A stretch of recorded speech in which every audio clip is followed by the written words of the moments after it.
Everyone. इस video में हम इंटरनल एनर्जी के बारे में बात करेंगे भाई। ठीक है, जो इंटरनल एनर्जी है वो थर्मोडायनेमिक्स का बहुत इंपॉर्टेंट कॉन्सेप्ट है भाई, बहुत इंपॉर्टेंट। ठीक है, देखो भाई, इस वीडियो को शुरू करने से पहले आपको मैं कुछ क्वेश्चन दिखा देता हूं। देखो भाई, वीडियो खत्म होते ही आपको इन क्वेश्चंस के जवाब देने हैं भाई। ठीक है, तो स्टार्ट करते हैं इंटरनल एनर्जी। देखो भाई, इंटरनल एनर्जी मीन्स क्या होता है, सिस्टम की जो अपनी एनर्जी होती है उसे इंटरनल एनर्जी बोलते हैं भाई। ठीक है, साइड में एक डायग्राम मैंने आपके लिए या एक पिक्चर मैंने आपके लिए यहाँ पे लगा रखी है। देखो भाई, याद रखना, अगर मैं बात करता ह्यूमन की किसकी बात कर रहा हूँ, ह्यूमन की, तो ह्यूमन के अब अगर ह्यूमन एक सिस्टम है तो ह्यूमन के अपने अंदर की जो एनर्जी है that energy is known as internal energy. ठीक है, तो देखो भाई क्या बोला है, अगर मेरे पास ये कंटेनर है भाई, ठीक है, इस कंटेनर में गैस के पार्टिकल हैं, ये कंटेनर जो है h हाइट पे रखा हुआ है, दिस इज द ग्राउंड। ये क्या है भाई, ग्राउंड है, समझ में आया। ये कंटेनर जो रखा है h हाइट पे रखा हुआ है, ओके, और ये क्या कर रहा है, मूव भी कर रहा है, मूव कर रहा है। और मूव किससे कर रहा है, v वेलोसिटी से। v इसकी क्या है, वेलोसिटी है। ठीक है, तो देखो भाई, मैंने बोला टोटल एनर्जी इस सिस्टम की, अगर मैं इस सिस्टम की बात करता हूं, ये सिस्टम की, जो ये सिस्टम है, इसकी जो टोटल एनर्जी है, टोटल एनर्जी, देखो भाई, टोटल एनर्जी क्या होगी, इसकी टोटल काइनेटिक एनर्जी कितनी है, टोटल काइनेटिक एनर्जी, समझ आया। क्योंकि ये v वेलोसिटी से क्या कर रहा है, फॉरवर्ड डायरेक्शन में और इस डायरेक्शन में मूव कर रहा है, तो इसकी जो मीन्स इसके अंदर क्या होगा, काइनेटिक एनर्जी होगी। तो याद रखना, जो टोटल एनर्जी है वो किसके बराबर होगी, टोटल काइनेटिक एनर्जी। देखो भाई, ये जो कंटेनर है h हाइट पे रखा हुआ है और इस पे ग्रेविटी भी काम कर रही है। ठीक है, इसका मीन्स इसके अंदर पोटेंशियल एनर्जी भी है।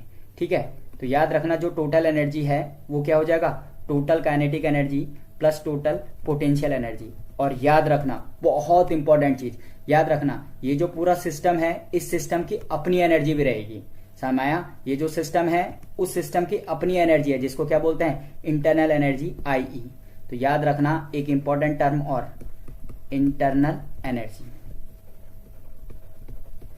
Internal energy. ठीक है, तो देखो हमने क्या बोला है, जो टोटल एनर्जी है, total energy is the sum of total kinetic energy plus total potential energy plus internal energy. ठीक है भाई, इंटरनल एनर्जी,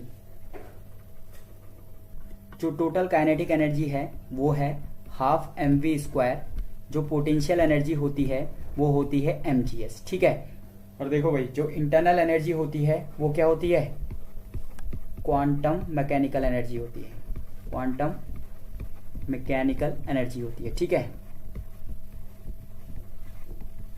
तो यानी कि जो टोटल एनर्जी है, किसकी बात कर रहा हूं, टोटल एनर्जी की, समझ आया। तो टोटल एनर्जी का एक्सप्रेशन ऐसे लिखा जाएगा, देखो भाई, ये जो दोनों हैं, टोटल काइनेटिक एनर्जी और टोटल पोटेंशियल एनर्जी, याद रखना ये एक्सटर्नल एनर्जी है, एक्सटर्नल एनर्जी है, समझ में आया।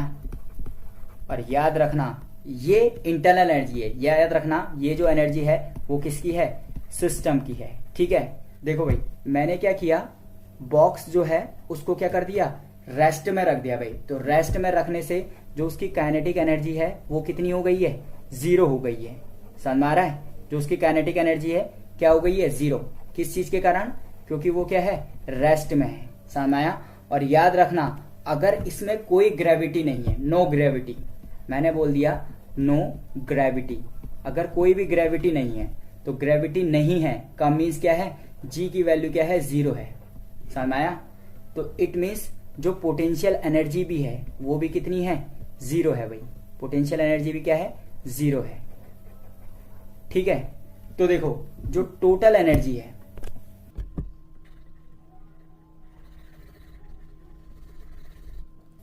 देखो भाई, अब क्या हुआ, जो टोटल एनर्जी है, टोटल एनर्जी वो क्या हो गई है, ये भी 0 हो गया है, ये भी 0 हो गया है, तो किसके बराबर हो गई है?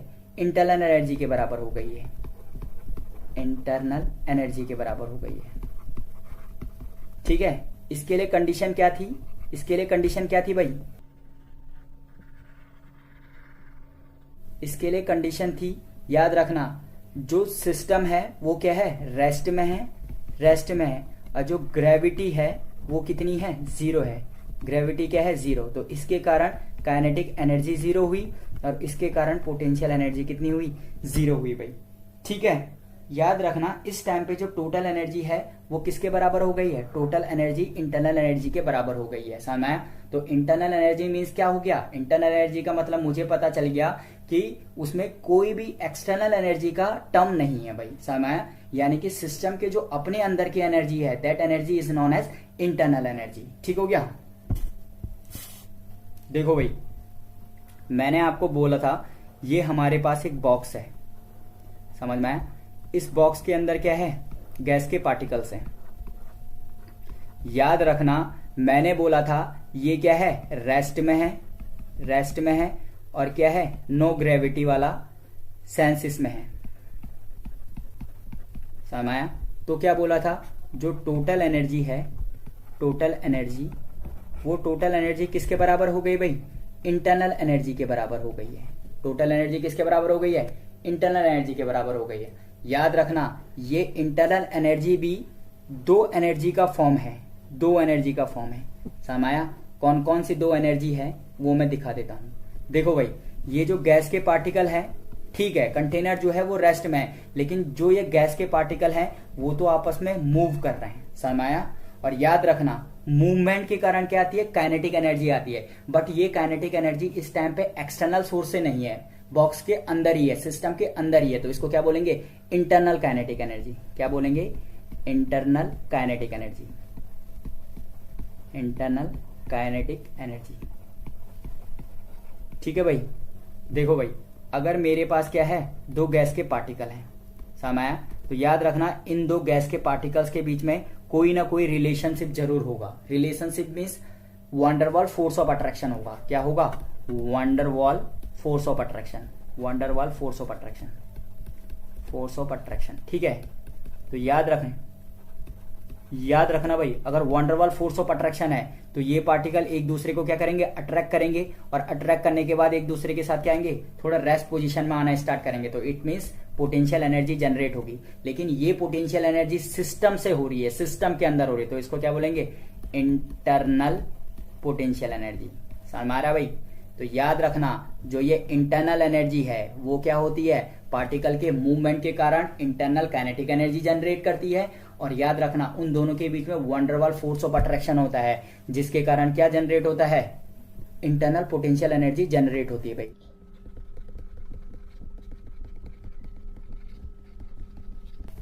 तो देखो भाई, मैंने क्या बोला आप लोगों से?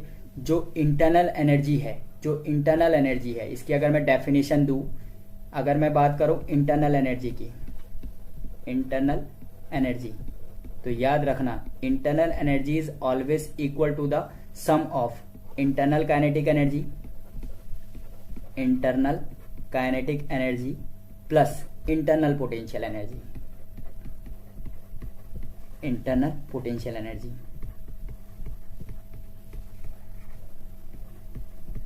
ठीक है भाई? तो क्या बोला? Internal energy is the sum of internal kinetic energy plus internal potential energy. ठीक है भाई? अब मैं आपको बताता हूं ये इंटरनल काइनेटिक एनर्जी क्या होता है भाई।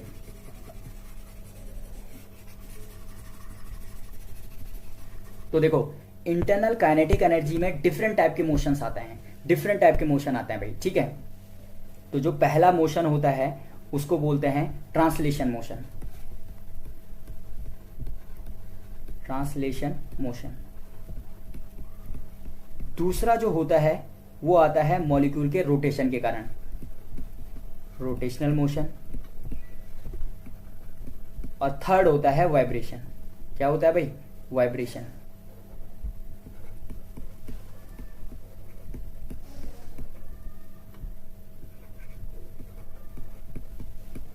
तो देखो भाई, ये ट्रांसलेशन, रोटेशन और वाइब्रेशन क्या होते हैं? तो देखो, हमारे पास 3 एक्सिस है, एक्स वाई और जेड एक्सिस।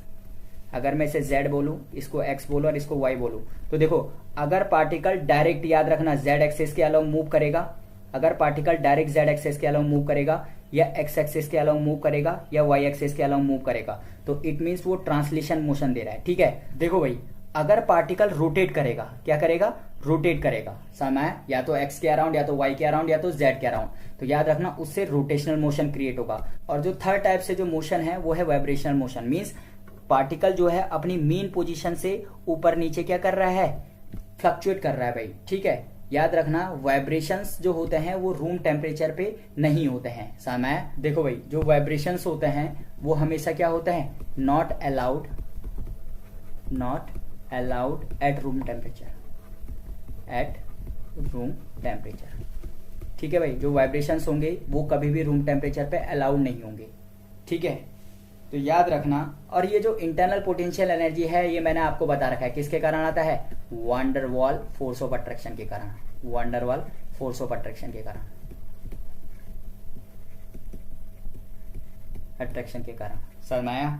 तो मैंने आपको क्या बताया, जो इंटरनल एनर्जी होता है वो क्या होता है, internal kinetic energy plus internal potential energy का क्या होता है, सम होता है। फिर मैंने आपको बताया इंटरनल जो काइनेटिक एनर्जी है उसमें डिफरेंट टाइप के कौन कौन से मोशन आ सकते हैं भाई, ट्रांसलेशन हो सकता है, रोटेशन हो सकता है या वाइब्रेशन हो सकता है भाई। समय यही एग्जैक्टली 3 नहीं है, इसके अलावा अगर उसमें क्या है, उसमें अगर बॉन्ड एनर्जी है, कोई अगर सिस्टम है, बॉन्ड एनर्जी है, बॉन्ड का डिफरेंट टाइप से फ्लक्चुएशंस है, तो ये भी इंटरनल एनर्जी के अराउंड आते हैं भाई। ठीक है, तो इंटरनल एनर्जी मीन्स क्या होता है, सिस्टम के अंदर जितनी भी एनर्जी होती है सारी एनर्जी क्या होती है, इंटरनल एनर्जी होती है। समझ आया, ये क्वांटम मैकेनिकल एनर्जी है जिसको हम कैलकुलेट नहीं कर सकते। अगर कोई आपको बोलेगा इस सिस्टम की इंटरनल एनर्जी कैलकुलेट कीजिए भाई, जो सिस्टम है उसकी इंटरनल एनर्जी मेजर नहीं हो सकती भाई। समझ आया, तो total internal energy is not exactly calculated.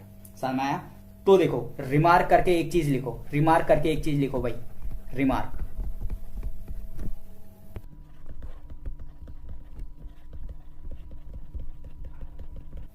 तो देखो भाई, मैंने क्या बोला, जो इंटरनल एनर्जी है वो सिस्टम के अंदर की सारी एनर्जीज है। समझ आया, जो क्या बोलते हैं, जिनको हम बोलते हैं क्वांटम मैकेनिकल एनर्जी। समझ आया, इन एनर्जीज को निकालना बहुत, मतलब एग्जैक्ट कैलकुलेट करना बहुत कठिन है भाई। समझ आया, इसलिए हम क्या करते हैं, हमेशा चेंज इन इंटरनल एनर्जी निकालते हैं।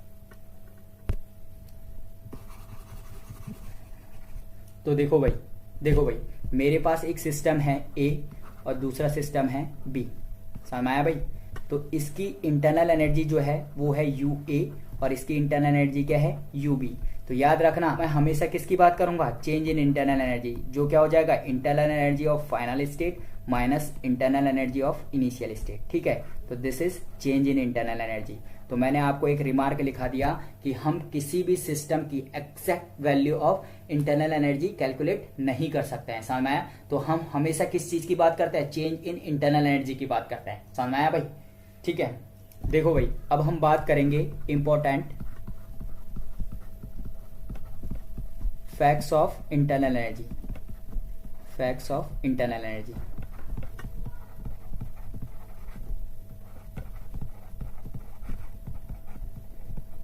देखो भाई, बहुत सारी बुकों में इंटरनल एनर्जी को ई से भी रिप्रेजेंट करते हैं। समझ आया, लेकिन जो मैं रिप्रेजेंट करूंगा वो किससे रिप्रेजेंट करूंगा, हमेशा यू से रिप्रेजेंट करूंगा भाई। ठीक है, तो इसके बारे में इंपॉर्टेंट फैक्ट्स पढ़ लेता है भाई। ठीक है, जो पहला फैक्ट है याद रखना, जो इंटरनल एनर्जी है वो हमेशा स्टेट फंक्शन होती है। तो जो इंटरनल एनर्जी है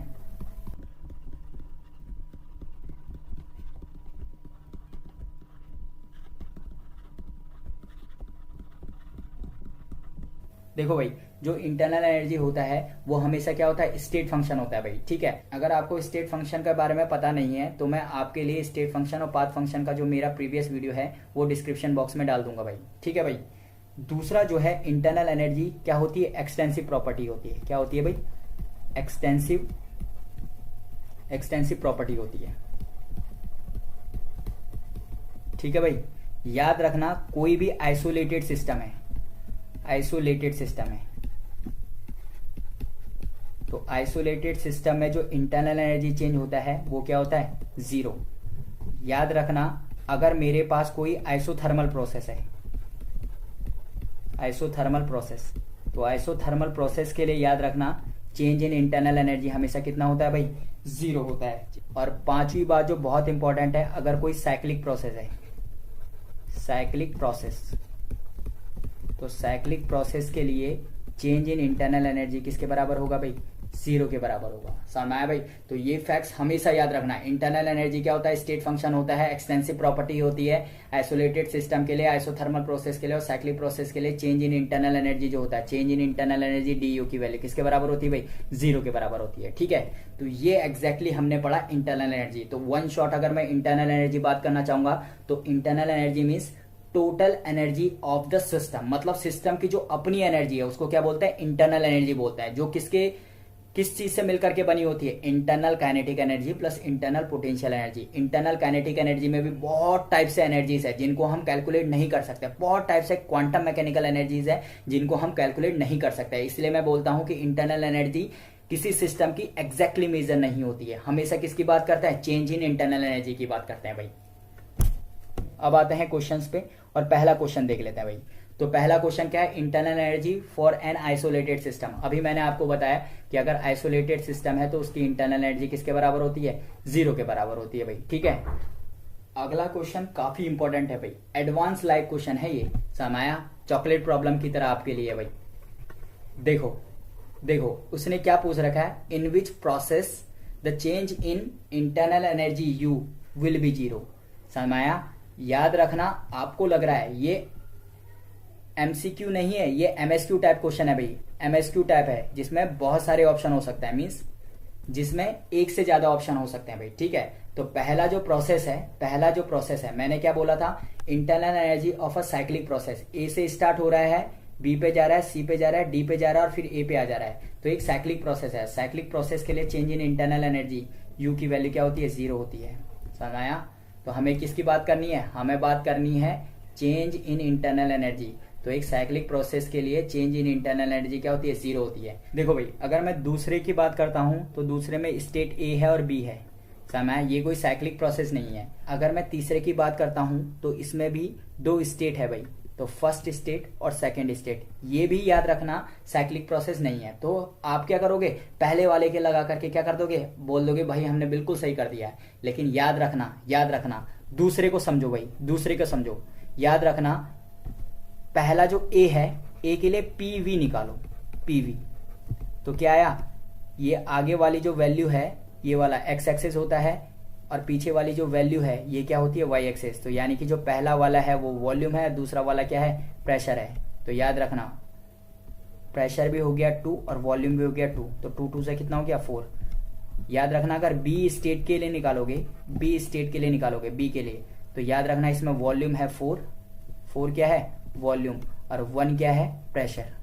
तो देखो भाई, तो प्रेशर हो गया 1, अगर PV निकालेंगे तो प्रेशर हो गया 1, वॉल्यूम हो गया 4, तो यानी कि 4 यानी कि क्या हो गया, P1 V1 मतलब A स्टेट के लिए किसके बराबर हो गया, P2 V2 के बराबर हो गया। बॉयल्स लॉ सेटिस्फाइड हो गया भाई। बॉयल्स लॉ में टेम्परेचर क्या होता है, कांस्टेंट होता है भाई। याद रखना ये किसके बराबर है, बॉयल्स लॉ के बराबर है भाई। देखो भाई, तो ये बॉयल्स लॉ हो गया है जो बोलता है P is inversely proportional to volume. और याद रखना ये किस चीज पे होता है, एट कांस्टेंट टेम्परेचर T पे भाई, समझ। और अगर कांस्टेंट टेम्परेचर है यानी कि आइसोथर्मल प्रोसेस है, कौन सी प्रोसेस है, आइसोथर्मल। और आइसोथर्मल प्रोसेस के लिए डेल U बराबर कितना होता है, 0। तो इसका ऑप्शन जो है वो B, वो भी सही हो गया भाई। तो यानी कि ऑप्शन B के लिए भी जो डेल U है वो किसके बराबर हो जाएगा, 0 के बराबर। थर्ड के लिए कैलकुलेट करो भाई, थर्ड वाले के लिए, तीसरे वाले के लिए बात करो।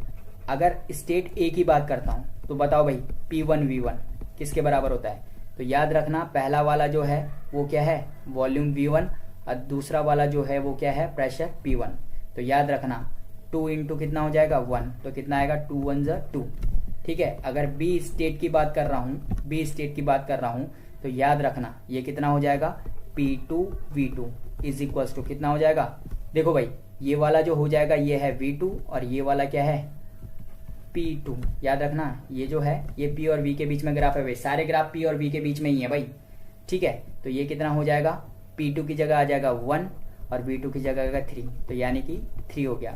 ये दोनों के दोनों आपस में बराबर नहीं है। इसका मीन्स यानी कि बॉयल्स लॉ लगेगा ही नहीं, तो इसका मीन्स टेम्परेचर कांस्टेंट नहीं है। टेम्परेचर कांस्टेंट नहीं है तो आइसोथर्मल प्रोसेस नहीं है। आइसोथर्मल प्रोसेस नहीं है तो इंटरनल एनर्जी चेंज 0 के बराबर नहीं है। तो इसका जो ऑप्शन है, ऑप्शन याद रखना, वो ऑप्शन है ए मीन्स फर्स्ट और क्या है सेकेंड। ठीक है भाई, इसका जो ऑप्शन है वो क्या है, फर्स्ट और सेकेंड। ये बहुत इंपॉर्टेंट और बहुत कॉन्सेप्ट बनाने वाली चीज है भाई। समझ में आया? होप कि आप लोगों को ये वीडियो काफी पसंद आई होगी। Thanks for watching, happy learning.